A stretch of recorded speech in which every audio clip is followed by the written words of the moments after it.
Yeah, Linda, how you going? Thanks a lot for the question. What music do I listen to?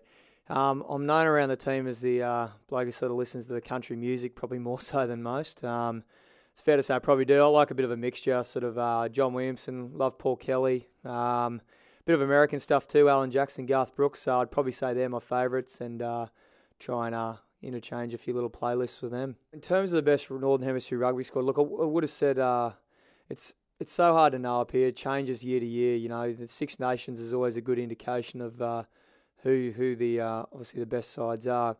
Obviously, you would have said Wales coming into this season. They're having a bit of a tough run at the moment.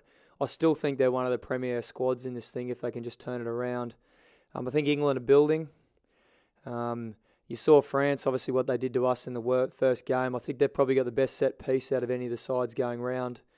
But look, it's hard-pressed to pick one, you know. Any side other than probably New Zealand in the top 10's giving each other a fair run at the moment, and anyone can knock anyone off. So it's it'd be hard-pressed to pick anyone, to be fair. Okay, firstly, in terms of a haircut, well, I always said I've never got my hair cut by anyone other than my mum, and I haven't been up to Queensland for a while. So I think maybe in the Christmas holidays when I get up there, I might be able to get a bit of a trim.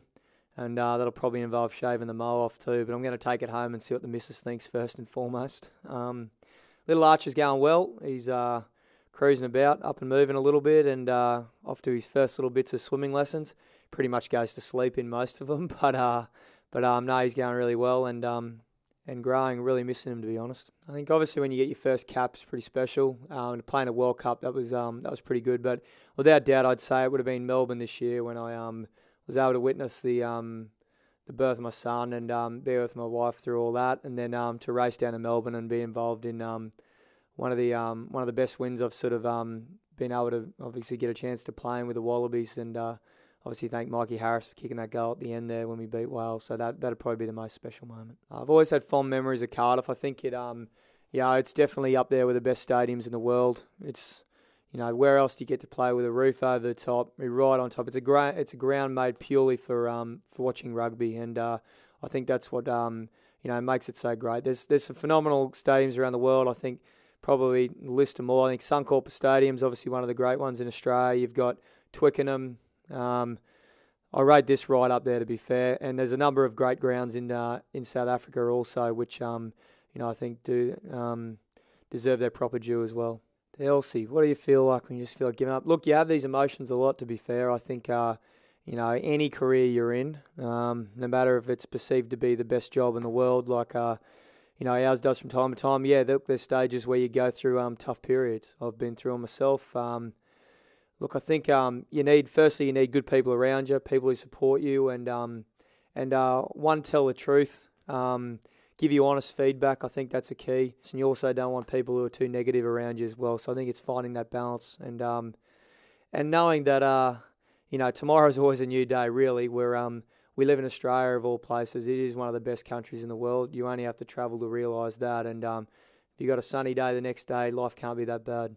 It's hard to fix things overnight. To be fair, I think we'll be doing obviously our best. I think it's some are skill errors, some are mental application. There's a whole range of different factors. I think, we were very disappointed with our skill level last week against Italy, especially in the second half. And, look, we're trying to rectify it. Obviously, there's numerous factors that go into it.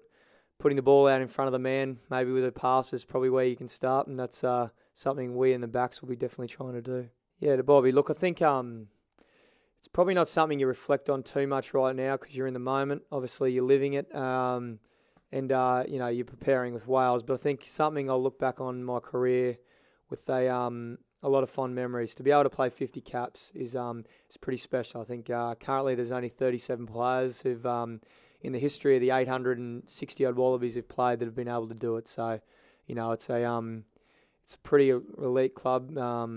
Very humbling, to be honest. So I'll be very excited, hopefully, if I get the chance to run out on Saturday.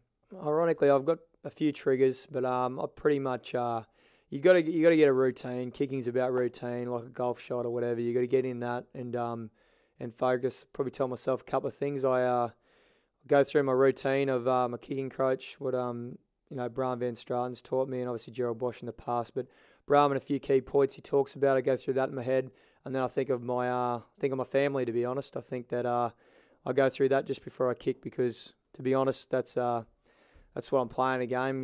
It's you got to remind yourself that it's not the be all and end all whether you make the kick or not. Sun's still going to come up tomorrow.